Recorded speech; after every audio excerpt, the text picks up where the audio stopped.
Aux origines de Rome, il y a deux frères, Romulus et Rémus, nés d'un viol du dieu Mars sur la prêtresse vierge Rhea Silvia. Sur la fondation même de leur ville a coulé un sang fratricide. Romulus a tué Rémus comme Caïn a tué Abel dans la Genèse. Et comme tant d'autres héros et dieux fondateurs des civilisations humaines ont tué leurs parents afin d'imposer leur œuvre et leur pouvoir. Au début de Rome, il y a encore un autre crime possible. Un soupçon de meurtre encore non élucidé. Romulus lui-même, une fois roi autoritaire, aurait été tué par les sénateurs. Contrairement aux deux autres crimes civils qui l'ont précédé, les Romains n'acceptaient pas volontiers cet assassinat politique. De ce passé ensanglanté et du destin légendaire de Romulus et Rémus, nous discutons aujourd'hui avec Dominique Briquel, correspondant de l'Académie des inscriptions et belles-lettres, directeur d'études émérite à l'École pratique des hautes études, professeur émérite à la Sorbonne, ancien directeur du laboratoire d'archéologie de l'École normale supérieure, directeur de collection aux belles-lettres et éminent spécialiste d'histoire romaine, de littérature latine, de l'étrusque et des autres langues de l'Italie pré-romaine.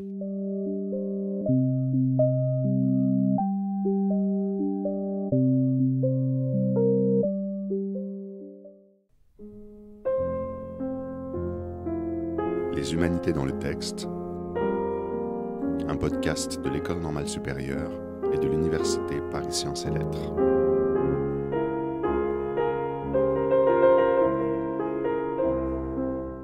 Dominique Briquel, merci de participer au podcast Humanités dans le texte. Merci de me permettre de participer. Je dois dire, c'est toujours un plaisir pour un chercheur de pouvoir présenter ce à quoi il consacre son activité scientifique. Donc vraiment, je saisis avec joie cette occasion. Et nous allons consacrer ce podcast à vos travaux. Cet épisode en particulier a une plongée dans vos travaux sur l'une des légendes fondatrices de Rome les plus célèbres, donc celle de Romulus et Rémus. Mais avant d'être interprétés, les légendes et les mythes sont faits pour être contés. Alors, avant de s'intéresser au texte de Tite-Live que vous avez préparé pour nous, pourriez-vous, en quelques mots, nous raconter ce mythe fondateur ? Alors, ce mythe fondateur, ça n'était pas considéré par les anciens comme un mythe. C'était vraiment, pour eux, leur histoire, le début de leur histoire. Et dans un sens, ça continue encore aujourd'hui. Quand vous allez à Rome, vous voyez que les armoiries de la ville de Rome, même qu'on voit sur les autobus, vous avez la Louve allaitant Romulus et Rémus. Alors évidemment, l'histoire de la Louve, ça n'est qu'un épisode d'une histoire assez longue, assez compliquée, que les Romains se racontaient, qui nous ont transmis dans la littérature, et effectivement une histoire qui était en grande partie faite de violence. Alors déjà au départ, Romulus et Rémus, pourquoi est-ce qu'ils ont été allaités par la louve ? C'est pas très normal. C'est parce qu'ils ont été chassés de chez eux à leur naissance. En fait, ils étaient nés d'un viol, ce qui peut nous sembler assez étrange, parce que leur mère, qui s'appelait Rhea Silvia, était religieuse dans un des sacerdoces féminins de l'époque, était Vestale. Et les Vestales avaient fait vœu de chasteté. Évidemment, ça ne s'est pas passé ainsi. La Vestale en question a rencontré le dieu Mars, et ce qui s'est passé est arrivé. Elle a donné naissance à ses deux enfants. Alors je reprends peut-être l'histoire. Parce que, en fait, pourquoi est-ce qu'elle était Vestale ? Son père était le roi d'Albe de l'époque, qui s'appelait Numitor, et déjà là, il y avait des histoires de frères qui s'entendaient mal, parce que son frère Amulius, le méchant Amulius, l'avait chassé du trône, et avait occupé le trône à sa place. Et comme il se méfiait qu'il puisse y avoir des enfants qui lui contestent son usurpation, il se trouve que le roi Numitor avait une fille, Rhea Silvia, un beau moyen d'éviter qu'il y ait de la descendance, c'était évidemment de lui demander de devenir religieuse et de faire vœu de chasteté. On voit ce qui est arrivé. Alors évidemment, le vilain Amulius était furieux de voir des enfants. Donc les enfants, il les met dans une corbeille, il les jette dans le Tibre. C'est exactement l'histoire de Moïse. Comme l'histoire de Moïse, ça se termine quand même bien, ils ne sont pas noyés.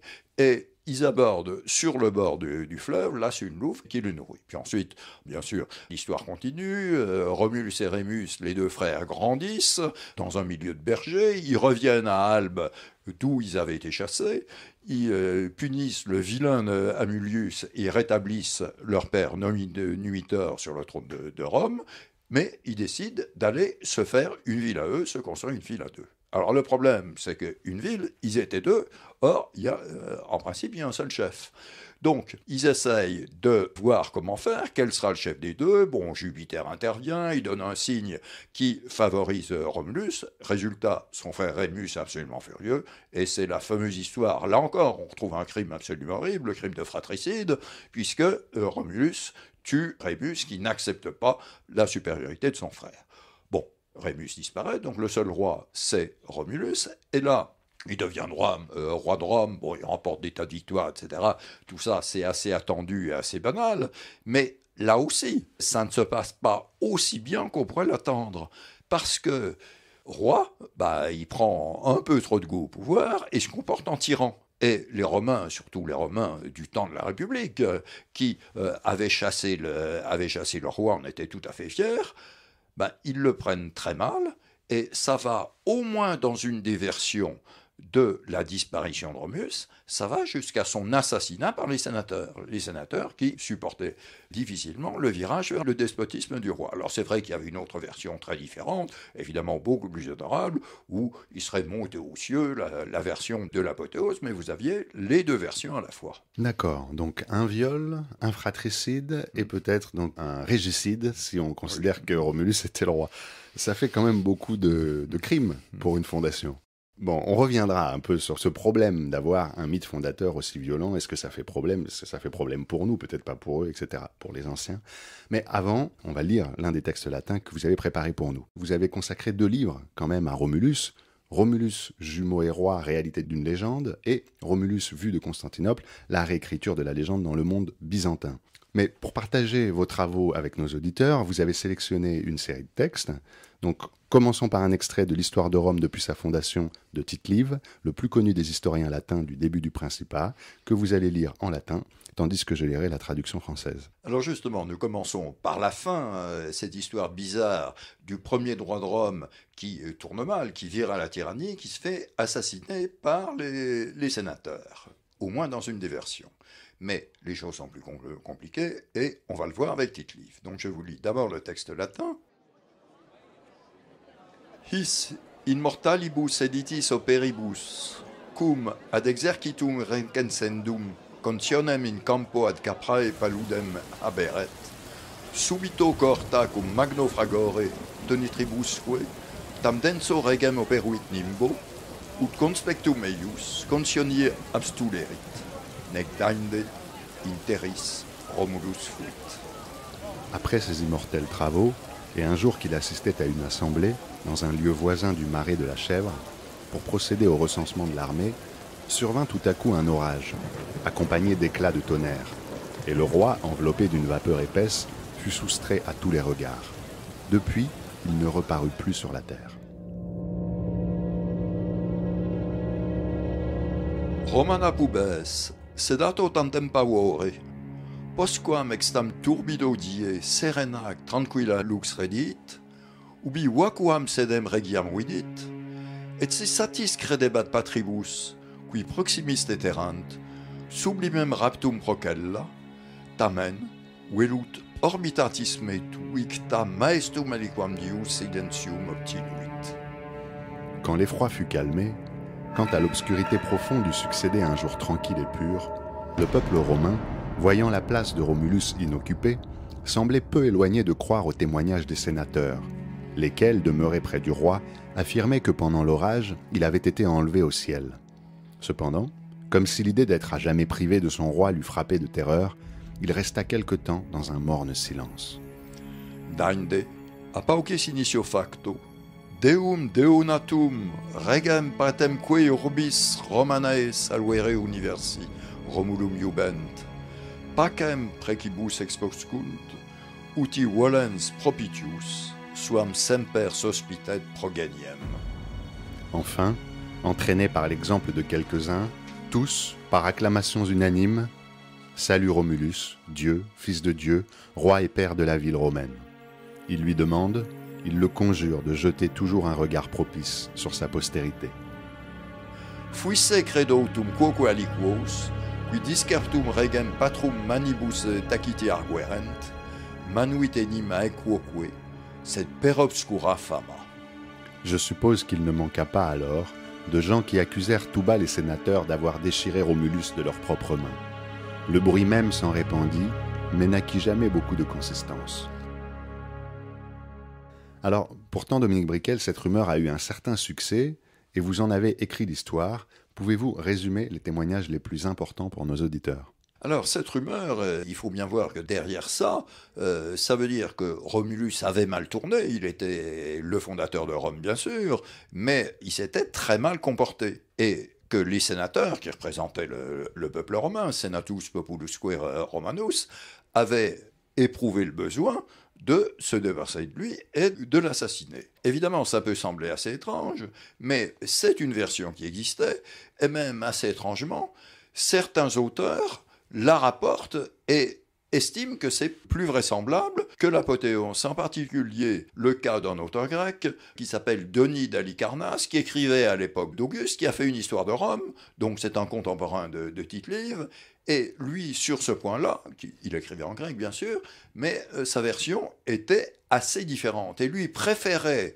au contraire la version de l'assassinat, parce que pour lui, il estimait que ces histoires d'apothéose étaient strictement impossibles, que jamais un homme ne pouvait être enlevé aux cieux et monter directement au ciel. Par conséquent, pour des raisons, disons, rationnelles, il estimait que l'histoire de l'assassinat avait plus de crédibilité historique. Il utilisait le terme de mythodès, c'est-à-dire mythique, fabuleux, pour parler de la version de l'apothéose, et pour lui, ce qui était le plus plausible historiquement, pitanoteron, ce qui veut dire plus fiable en grec, c'était la version de l'assassinat.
Les subjugantes inflexions de la voix de Nathalie Dessay dans l'opéra de Handel Giulio Cesare. Elle interprétait le rôle de Cléopâtre qui tentait de dissuader par son imploration son frère Ptolémée d'assassiner son amant Jules César. Mais revenons à un autre assassinat, celui de Romulus, dont on parle aujourd'hui dans Les Humanités dans le texte avec Dominique Brickell. Comment expliquer que les Romains s'accommodent d'un tel crime aux origines même de leur monde et de leur cité ? Alors justement, le problème est que les Romains, eux, ils ont du mal à l'accepter. Donc ils ont imaginé des histoires qui édulcoraient la légende et qui disculpaient leur fondateur, Romulus, de ce crime horrible contre son propre sang, qui était le fratricide. Et alors, quelles ont été les ressources narratives, imaginatives, pour édulcorer un peu le crime originel ? Les Romains, évidemment, se sont creusés la tête pour essayer de trouver un moyen de disculper le pauvre Romulus, et ils s'y ont fait de deux manières. Il y a une première façon, qui d'ailleurs était présente chez Tite-Live, de dire que, au fond, quand Rémus et Romulus se disputaient, il n'était pas seul, il y avait ses partisans, il y avait les partisans de Romulus, et ces deux groupes ont commencé à chamailler, à en venir aux mains, et ça a mal tourné. Et qu'il y a eu une sorte de mêlée indistincte, et à la fin, on s'est aperçu que quelqu'un avait tué Rémus. Alors on ne savait pas qui, évidemment, ça n'était sans doute pas Romulus, mais au fond, une sorte de responsabilité complètement diffuse, dont Romulus n'y était pour rien. Bon, c'était peut-être pas suffisant, il valait peut-être mieux trouver un véritable coupable, et évidemment les Romains y sont arrivés. Ils ont imaginé un personnage qui s'appelait Keller, et ce Keller aurait été un des gardes de Romulus, et Romulus l'avait préposé à la surveillance de sa muraille au moment où il est en train de fonder la ville. Les Romains creusaient un pomerium, limite sacrée, établissaient une muraille, et bien sûr, il y avait toujours eu des gardes pour le surveiller. Donc ça avait été le dénommé Keller. Et Keller est de garde la nuit, puis voit apparaître quelqu'un dans l'ombre, et le quelqu'un, évidemment, c'est Rémus. Donc, le brave Keller, il applique la consigne, il dit « qu'est-ce que c'est que ça ?» et il tue Rémus. Romulus arrive, et le pauvre Romulus, il dit « oh là là, qu'est-ce que t'as fait? T'as tué mon frère, ça faisait mourir, bon, il faut en larmes, certains auteurs disent même qu'il voulait presque se suicider, donc c'est un très bon système, Romulus n'y était pour rien, c'était cet imbécile de Keller, donc on avait le coupable tout trouvé. » Alors, si on regarde d'autres cultures, d'autres civilisations, est-ce qu'on trouve des histoires similaires d'assassinat d'un roi fondateur ? Oui, alors justement, ce qui est intéressant, c'est que les Romains étaient très gênés par cette histoire-là. Mais ils n'avaient pas les ressources de l'ethnographie et ils ne pouvaient pas aller chercher ce qu'on avait dans d'autres civilisations.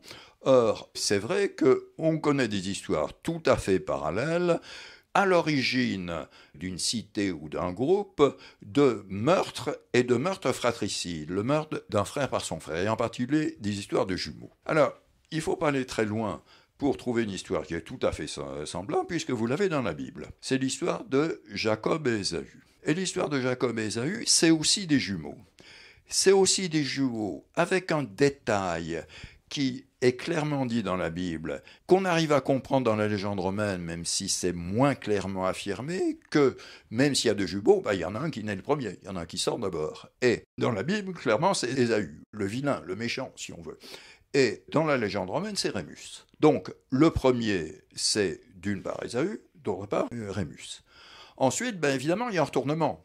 Parce que vous connaissez l'histoire de Jacob et Ésaü, le pauvre Ésaü part à la chasse, mais quasiment il meurt de faim, et il retourne au campement où son frère était avec ses bêtes, il lui demande de lui donner de quoi manger. Et son frère lui donne un plat de lentilles, mais ce plat de lentilles, je te le donne, mais tu me cèdes ton droit d'aînesse. Autrement dit, c'est le second, le plus jeune, Jacob, qui va l'emporter par rapport à Ésaü. Et c'est entériné par la bénédiction que leur père Isaac donne non pas à Ésaü, mais à Jacob. Alors Jacob, c'est tout à fait malin, il se met une peau de bête pour faire croire qu'il est son frère, etc.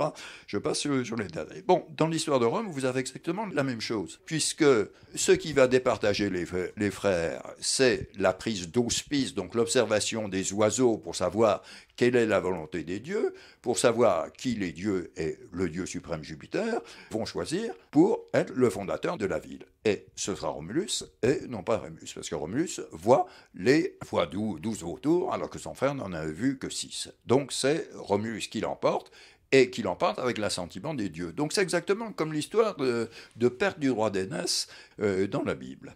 En plus, alors là, il faut sortir de la Bible, parce que, je vous rappelle la suite de l'histoire de la Bible, Ésaü est furieux contre Jacob, et Jacob s'en va. Mais il revient au bout d'un certain temps, il rencontre son frère Ésaü, puis il arrive à se réconcilier avec eux, bon, il y a une sorte de happy end, les choses se terminent très bien.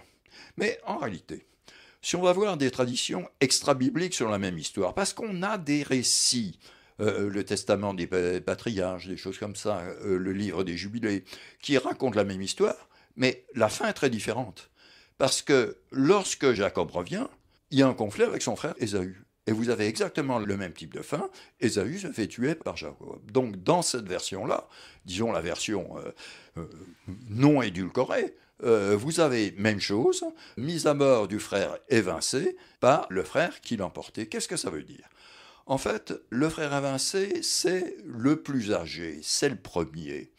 Et en plus, il est marqué du côté du monde sauvage, etc. Ce qui n'est pas le cas du plus jeune, qui va fonder la cité, va passer à un autre type de groupe humain, que ce soit le peuple d'Israël, dans l'histoire biblique ou parabiblique, ou que ce soit Rome dans la version romaine. Autrement dit, le plus âgé des deux représente un stade antérieur, un stade dépassé.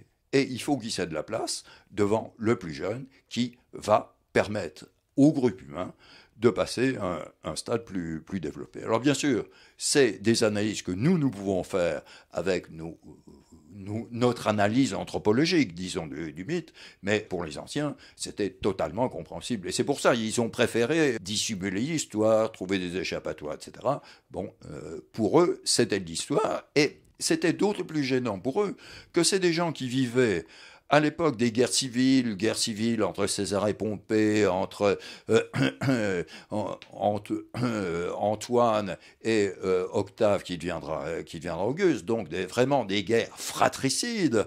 Et ils imaginaient que ça, c'était la conséquence du meurtre originel, qu'ils expiaient la faute de Romulus. Donc il fallait faire disparaître cette histoire horrible.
On entendait la présentation du thème de la Totentanz ou danse macabre de Liszt pour piano et orchestre, interprété ici par Boris Berezovsky et l'Orchestre Philharmonique de Radio France, dirigé par Constantin Trinks. Vous écoutez toujours Les Humanités dans le texte pour un épisode consacré à Romulus et Rémus, et Dominique Briquel, notre invité, nous expliquait à l'instant le problème que posait la gémellité aux sociétés de l'Antiquité et la façon, parfois brutale, que celle-ci pouvait avoir de régler ce problème. Tout simplement par le meurtre d'un des deux jumeaux, et plutôt l'aîné, car représentant les générations passées, la nature, devant faire place aux générations à venir, à la culture. Alors effectivement, c'est là une des utilisations possibles du thème de la gémellité. Alors la gémellité, on peut en parler très longuement. Clairement, ça fascinait les hommes, parce qu'ils trouvaient qu'avoir des jumeaux, c'était pas normal, qu'un homme, normalement, ne pouvait avoir qu'un seul fils à la fois, mais avoir plusieurs fils, 2 fils, c'était quelque chose qui nécessitait l'intervention de quelque chose qui dépassait l'homme et quelque chose de surnaturel. Donc souvent, c'était un dieu qui intervenait. Dans le cas de Romulus et Rémus, c'est le dieu Mars qui était leur père. Mais dans le cas de toutes sortes d'autres jumeaux, vous avez aussi d'autres divinités. Alors, ça pouvait sembler positif. Par exemple, chez les Indo-Européens, souvent les jumeaux, vous aviez les Dioscures en Grèce ou leurs équivalents en Inde, qu'on appelait les Ashvin, les chevalins, ou les Nasatya, les guérisseurs, c'était considéré comme bénéfique, un signe d'abondance, et Dumézil avait noté que souvent ça servait de dieu de la 3e fonction, donc des dieux justement liés à l'abondance. Mais en réalité, quelquefois, les rapports entre les jumeaux étaient conflictuels.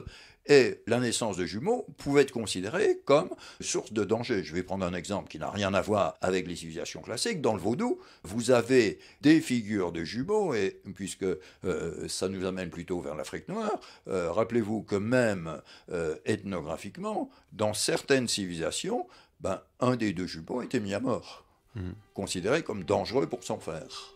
C'est très intéressant de commencer par ce cas particulier si emblématique de l'histoire de Rome, de Romulus et Rémus, pour en arriver à ces réflexions anthropologiques sur la gémellité. Merci beaucoup Dominique Briquel pour cet échange passionnant.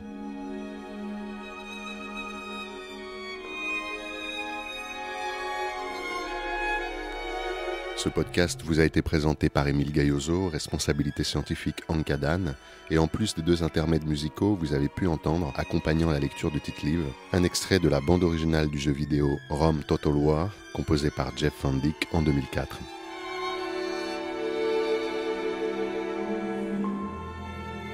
Et c'est encore en musique que l'on poursuit et termine avec les Dédales de Carole Beffa.